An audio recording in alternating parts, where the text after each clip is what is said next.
مصر الإمارات على شاشة المصرية برعاية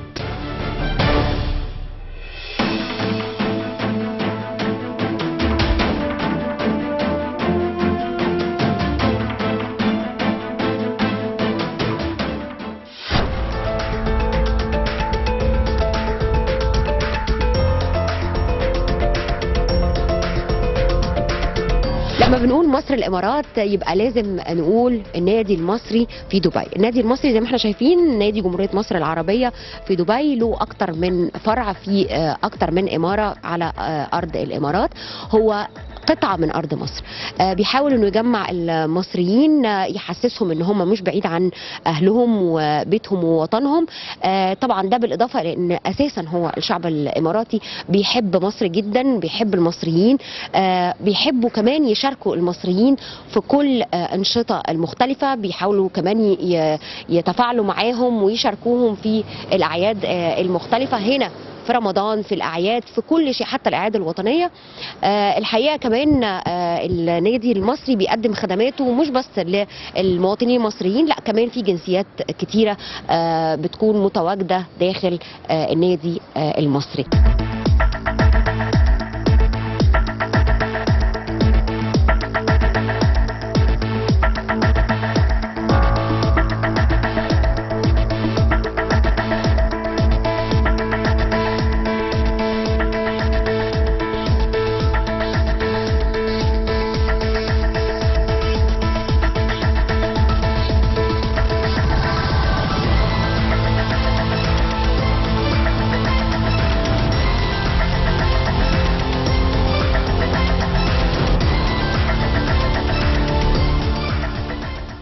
المهندس احمد ابو عجيله رئيس النادي المصري في دبي، مساء الخير يا فندم. اهلا بيكم، مساء الخير والحمد لله على السلامه، وشرفتونا وشرفت دبي، واهلا بيكم في النادي المصري. امتى بدأ التفكير في نادي لجمهورية مصر العربية؟ الحقيقه طبعا كان الفضل للناس اللي قبلنا الحقيقه، وبعض كمان المسؤولين هنا في دوله الامارات العربيه المتحده، بانهم اعطونا تفضلوا واعطونا ارض وان احنا نقيم عليها نادي للجاليه المصريه لمن هو يحمل الجنسيه المصريه والاقامه الاماراتيه. وده نادي جمعيه نفع عام خاضع لوزارة الشؤون الاجتماعية ووزارة العمل لدولة الإمارات العربية المتحدة. في جنسيات تانية صح؟ في نوادي الجنسيات التانية، بس احنا فاتحين ذراعنا للجنسيات التانية، لكن العضوية بيشترط فيها ان هو يكون حامل الجنسية المصرية. لكن ممكن اي جنسية تانية ممكن تدخل وتشارك صح؟ اي جنسية تانية. هو بالفعل فعلا احنا بعض النشاطات بيكون في عندنا اكثر من 20 جنسية هنا في النادي مشاركين لبعض الفعاليات وبعض دورات كرة القدم. طيب عايزين نتعرف على النادي، ناخد جولة كده مع بعض. اتفضلوا. النادي هو جمعية نفع عام زي ما قلت لحضرتك، نشاط اجتماعي وثقافي ورياضي. لو بدأنا بالنشاط الرياضي، زي ما احنا حضرتك داخلين كده على ملعب كرة القدم، أكاديمية كرة القدم الخماسي، عندنا ملعبين، وبعديه عندنا ملعب باسكت مالتي يوز، أكاديمية باسكت، وفي كمان عندنا ملعب تنس أرضي، أكاديمية تنس كمان، ومدربين على مستوى عالي جدا في كل أكاديمية. وعندنا كمان سويمنج بول سيمي أولمبي، يعني بيدربوا فيه الولاد، بيدخلوا فيه بطولات على مستوى الامارات. وفي عندنا اكاديميه كمان كاراتيه. باشمهندس احمد، كمان فكره ان انتوا تجمعوا ناس، حتى لو بنتكلم على رمضان، احساس رمضان في مصر مختلف، العيد، اعياد وطنيه. احنا طبعا عندنا داتا للاعضاء، وعندنا كمان موقع تواصل اجتماعي للجاليه، وبننزل. والنادي دايما ليه بصمه وليه فعاليات في كل الانشطه وكل المناسبات الوطنيه لدوله الامارات العربيه المتحده وجمهوريه مصر العربيه. بالنسبه للانشطه الاجتماعيه في رمضان، بنعمل فطار جماعي، بنعمل تجمع، بنصلي العيد هنا كمان، وكلنا بنهني بعض في العيد. والنادي اول نادي يبقى فيه صلاه عيد، تنفذ فيه صلاة عيد. وبعد كده الأندية حازت حزونة الحقيقه. وطبعا كل الشكر لوزاره الاوقاف هنا، دوله الامارات العربيه المتحده اتاحت الفرصه لنا بان احنا نجمع الناس يوم العيد ونصلي مع بعض ونهني بعض. ملعب كرة القدم ده يا فندم صح؟ زي ما حضرتك طبعا شايفين، ده ملعب كرة قدم خماسي للأكاديمية كرة القدم مع الملعب الخلفي اللي ورا كمان للأولاد الأطفال. ده باسكت. ده اللي ورا باسكت، بس الثاني برضو ضمن الأكاديمية كرة قدم اللي في النص. فبنعمل بطولة على مستوى الدولة بالكامل، بيشارك فيها أكثر من 200 لاعب محترف بيلعبوا في الأندية الدرجة الأولى، بيشارك فيها أكثر من 40 شركة ومؤسسة، وبيبقى بناخد بتظل 21 يوم تقريبا باستمرار اللعب فيها. ازاي المواطن المصري بيقدر يتأقلم في دولة زي دولة الامارات على عكس دول كتير؟ يعني اعتقد ان هو ما بيحسش بغربة زي لو عاش في اي دولة تانية. عهدنا ان من دولة الامارات العربية المتحدة من ايام والد الجميع، يعني والدنا المغفور له سمو الشيخ زايد آل نهيان، طبعا يعني حب المصريين غير عادي، والمصريين هنا كمان الجالية بيحبوا شعب الامارات وبيحبوا دولة الامارات، وفي حب متبادل. حتى احنا هنا استضفنا فعالية اسمها في حب مصر والامارات، يعني عملنا ماتش كرة قدم بين قدامى لاعبي منتخب الاماراتي اللي راح بطولة العالم سنة 90، وكمان قدامى لاعبي المنتخب المصري، وكان يوم جميل في حب مصر والامارات، وكان بمناسبة العيد الوطني الاماراتي. زي ما بتشاركوهم في احتفالاتهم هم كمان بيشاركوكوا في احتفالات المصريين؟ بالتأكيد طبعا هم برضو بيشاركونا في الاحتفالات. اخرها كان موجود معالي الفريق ضح خلفان في الاحتفال ب 6 اكتوبر، كان موجود معالي الوزير محمد العرابي، وكان موجود الدكتور محمود حسين وكيل لجنة الشباب عضو مجلس النواب، واحتفلنا كلنا. وحتى كنا كمان بيحاضر في الفعاليات ديت الاستاذ حمد الكنيسي، وكان موجود معانا مجموعة مش قليلة من دولة الامارات العربية، وعلى رأسهم معالي الفريق ضح خلفان. طيب انا شايفه ان في مباراه هنا او بطوله دي يا فندم ولا ايه؟ كره سله؟ بطوله كره السله معموله للجاليه الفلبينيه. ما انا شايفه انه مش لا مصريين ولا حتى اماراتيين. نعم، ده فعلا بيثبت كلام لحضرتك بان النادي احنا فاتحين ذراعينا لكل الجاليات تيجي تستخدم الانشطه، لكن طبعا حسب اللائحه وحسب لائحه وزاره الشؤون الاجتماعيه، وزاره العمل والشؤون الاجتماعيه، بان اللي يكون عضو في النادي يكون حامل الجنسيه المصريه ويحمل الاقامه الاماراتيه. مصر الامارات على شاشه المصريه برعايه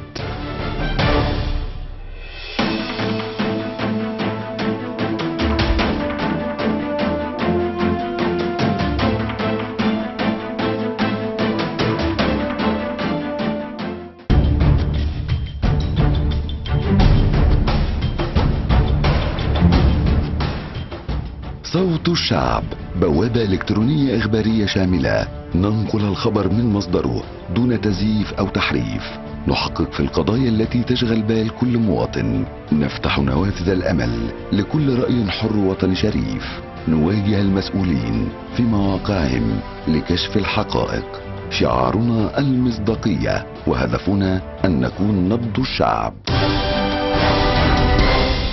بوابة صوت الشعب لكل الشعب. رئيس مجلس الإدارة المستشار أحمد حسين البراوي، رئيس التحرير محمد فتحي الشريف.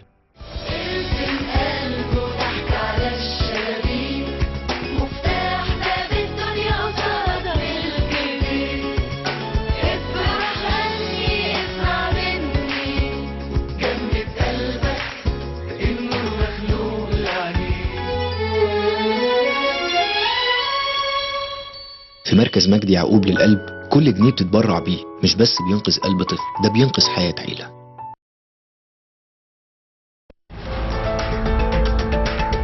نادي مصري كمان يعني بيقوم بدور الحقيقه برضو مهم في دعم وتنشيط السياحه. طبعا المهندس احمد هيشرح لنا بالتفصيل. الحقيقه بالنسبه للسياحه احنا برضو وقت ما حصل الهجمه اللي على مصر بالنسبه لان هي غير امنه وبتاع وكده، فاحنا طبعا قمنا كمجلس اداره لينا دورنا وعملنا رحله سياحيه تضم جنسيات مختلفه الى الاقصر واسوان، وقضينا 5 ايام كويسين جدا، واثبتنا للعالم كله من خلالها بان مصر امنه ومصر مش زي ما بيتقال عنها وان شاء الله في المستقبل القريب في اجازه الترم الثاني بتاع الدراسه بنقوم برحلتين، واحده للاقصر واسوان وبرعايه النادي المصري، وواحده كمان لشرم الشيخ برعايه نفس النادي المصري ايضا.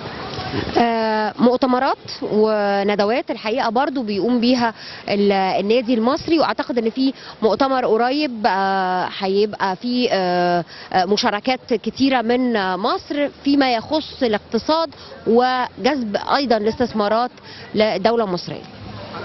احنا طبعا بالنسبه للاستثمارات كان لينا دور قبل كده، واستضفنا بعض الجنسيات بعض الشخصيات الاماراتيه اللي لهم اعمال في مصر. يعني استضفنا رجل اعمال تصل حجم اعماله في مصر اكثر من 3 مليار جنيه، الاستاذ سالم سويدان، وجيه النادي هنا وزارنا واتكلمنا عن الاستثمار معاه. امال ايه بقى موضوع المستثمر الصغير ده؟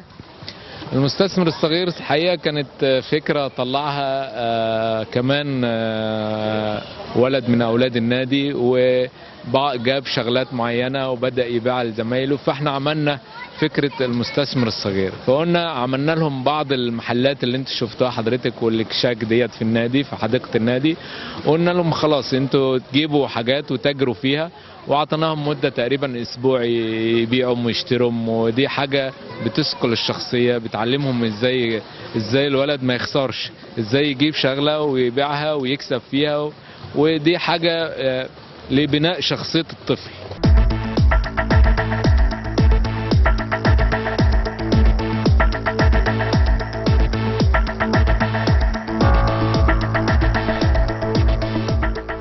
ده ملعب التنس، وملعب طبعا بقاله اكثر من 12 سنه، وزي ما حضرتك شايفه الارضيه بتاعته جميله جدا، وكنا بيتلعب عليه بطولات يعني دوليه، ملعب قانوني، والمدربه عندنا من الجنسيه السوريه، مدربه كفء جدا بقى لها اكثر من 12 سنه بتدرب في النادي، ويعني من المدربين الكفء في اللعبه. ايه اكتر الالعاب اللي بتلاقي عليها اقبال من المصريين؟ الحقيقه كرة القدم. كرة القدم الاقبال الكبير جدا كرة القدم، يعني احنا عندنا مدرسة كرة القدم ما شاء الله المفروض ما اسالش السؤال ده. بيتراوح فيها تقريبا الولاد اللي بيتدربوا اكثر من 100 ولد بيتدربوا. الباسكت كمان اللعبة الشعبية الثانية، زي ما حضرتك شايف الملعب عندنا بيكون فيه حوالي من 40 ل 50 ولد وبنت بيلعبوا برضه سله. العاب زي العاب الدفاع عن النفس اعتقد انها برضه يعني في كتير من الاطفال بيحبوها. الحقيقه هي لها شعبيه برضه، لعبه الكاراتيه عندنا لها شعبيه كبيره، وطبعا وبيشرف على الاكاديميه الكاراتيه الكابتن كريم اسماعيل، هو امين السر عضو مجلس اداره وعضو الاتحاد الاماراتي للكاراتيه، بيشرف على اللعبه، وما شاء الله بيعملوا بطولات على مستوى الامارات، واللعبه الوحيده اللي بيسمح فيها على فكره مشاركه الاجانب في البطولات الدوليه بتاعتها، في بطولاتها. عامة انتوا بتختاروا المدربين ازاي؟ يعني بالنسبه للالعاب، يعني بنتكلم على العاب كتيره.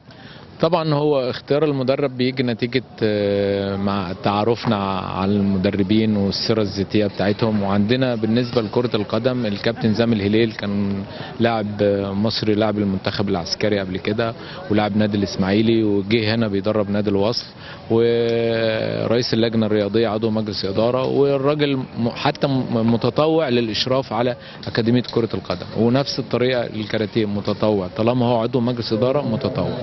وعندنا بالنسبة للسلة برضو مدرس تربية رياضية وعلى كفء جدا بالتدريب.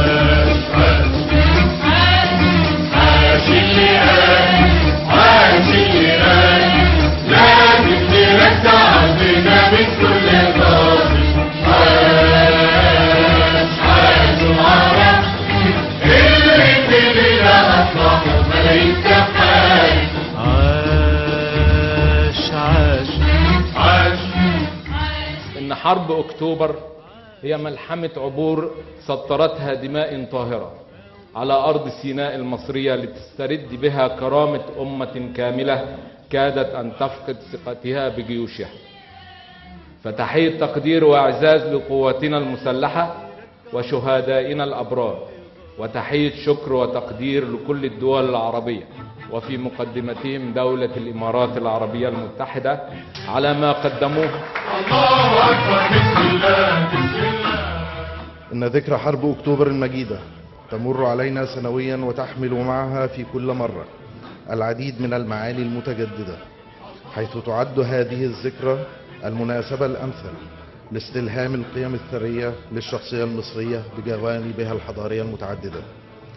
فبهذه المناسبة نستذكر كيف استطاعت القوات المسلحة المصرية في زمن قياسي أن تهزم العقيدة العسكرية لعدوها قبل أن تهزمه قواته.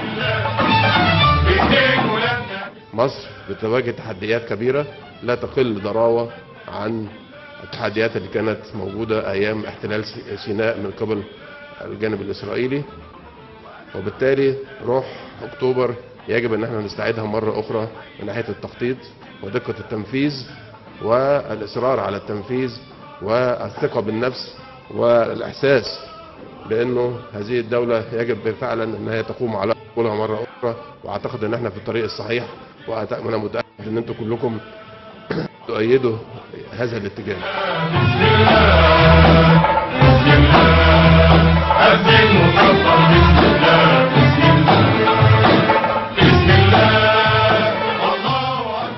أكتوبر مفخر للعرب جميعا.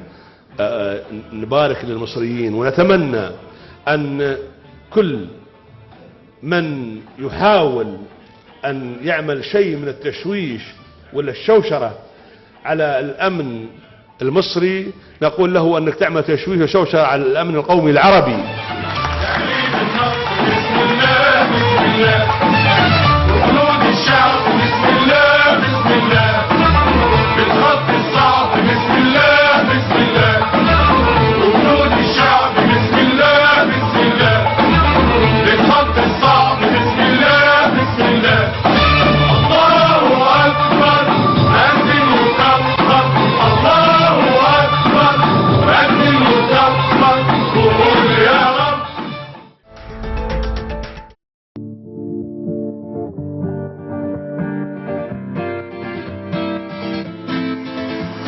افرح وعيش انت غالي علينا، اوعى تحزن بكرة هترجع تضحك لينا، هتنسى اي هموم. حواليك في ناس بتحبك ياما، اطمن انسى الخوف، هتقوم لنا بمئة ألف سلامة لو وعد بكرة تشوف. احنا وراك هتلاقي ناس على طول تنساك، والكل بيتمنى شفاك 500 معاك. احنا وراك هتلاقي ناس على طول تنساك، والكل بيتمنى شفاك 500 معاك.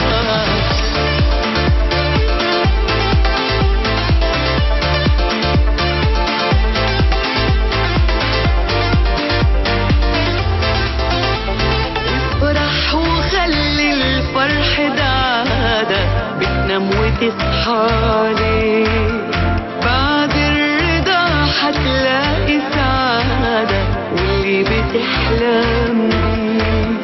خليك كده على طول وتفائل، اليأس ده تنساه. عشان نفرحهم ممكن نعمل أي حاجة في الدنيا، وانتوا عشان تساعدوهم وتساعدوا في علاجهم ساهموا معانا في بناء مستشفى 500 أكبر مستشفى في العالم لعلاج السرطان بالمجان.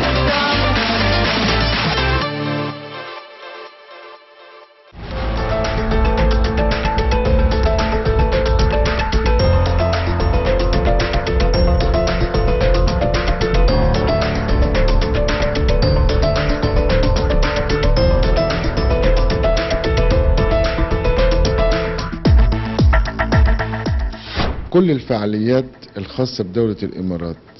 احنا بنشارك بالتراث بتاعنا المصري معاهم، في نفس الوقت هم بيشاركوا معانا في حفلاتنا اللي احنا بنقيمها في النادي، بتكون متواجدين فيها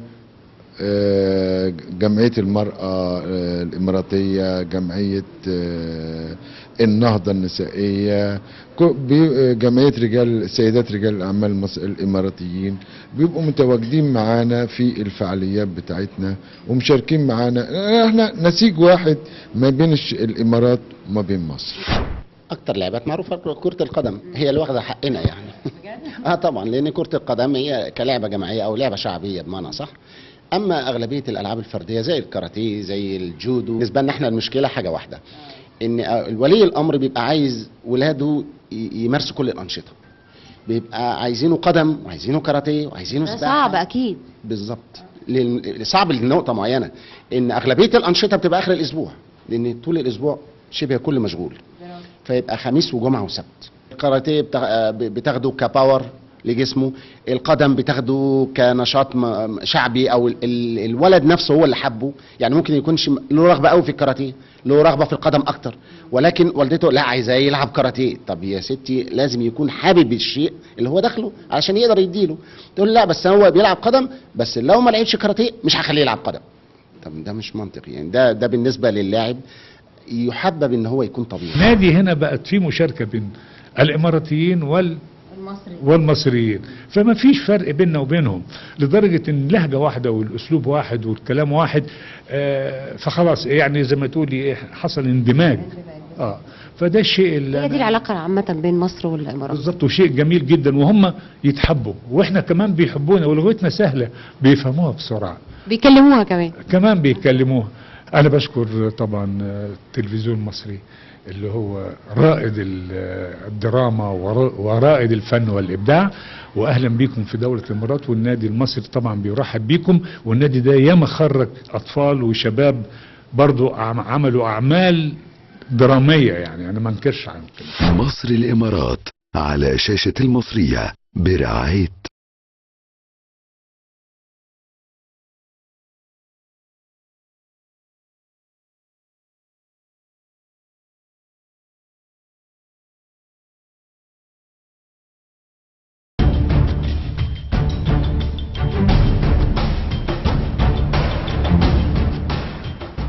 صوت الشعب، بوابة إلكترونية إخبارية شاملة، ننقل الخبر من مصدره دون تزييف أو تحريف، نحقق في القضايا التي تشغل بال كل مواطن، نفتح نوافذ الأمل لكل رأي حر وطني شريف، نواجه المسؤولين في مواقعهم لكشف الحقائق.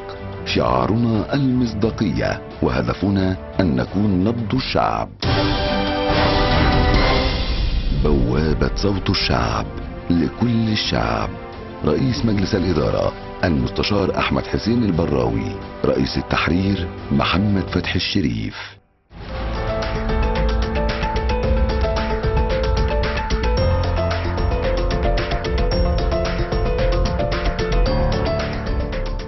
مبسوط ان انا هنا في النادي المصري، ورئيس مجلس الاداره عامل شغل رائع هو مجلس الاداره، وتجمع المصريين يعني جميل، كوره وسباحه وفي تجمع رياضي كويس، فمبسوط ان انا معاهم، وان شاء الله دايما في احسن حال كده دايما. العلاقه بين مصر والامارات علاقه جميله وبتدوم كتير. شعب الامارات شعب طيب، والمصريين طيبين بطبيعتهم. انا من عشاق دولة الامارات، وعلى طول باجي على طول دبي، يعني مجموعة من اصدقائي، وبيبقى عندي شغل هنا وكده. عايز اقول انا وجودي النهارده لحضور الختام بتاع الدورة للنادي المصري، وبدعوة من المستشار وحيد عبد العال. في مواقف كتير بتقابلني هنا طبعا في دبي وانا داخل، انا باسبوري صورتي يعني وانا يعني لسه صغنون شويه، فمش بيصدقوا ان انا صاحب الصوره دي، وبفضل قاعد بقى وبعض كتير يقول لي لا مش انت يا عم، والله انا صدقني مش عارف ايه، واطلع له البطاقه المصريه، فدي بتقابلني على طول. فبقول خلي بالكم انا صاحب الباسبور بقى وخلاص. اتمنى اتعامل بالحاني مع فنانين اماراتيين، لكن يعني لسه ما جاتش ما انش الاوان يعني. لكن بقول يا رب انا مستني كده، وتحت امر معظم الفنانين الاماراتيين. عايز اقول كل سنه وانتم طيبين، ومصر والامارات بلد واحده. مصر الامارات على شاشة المصرية برعاية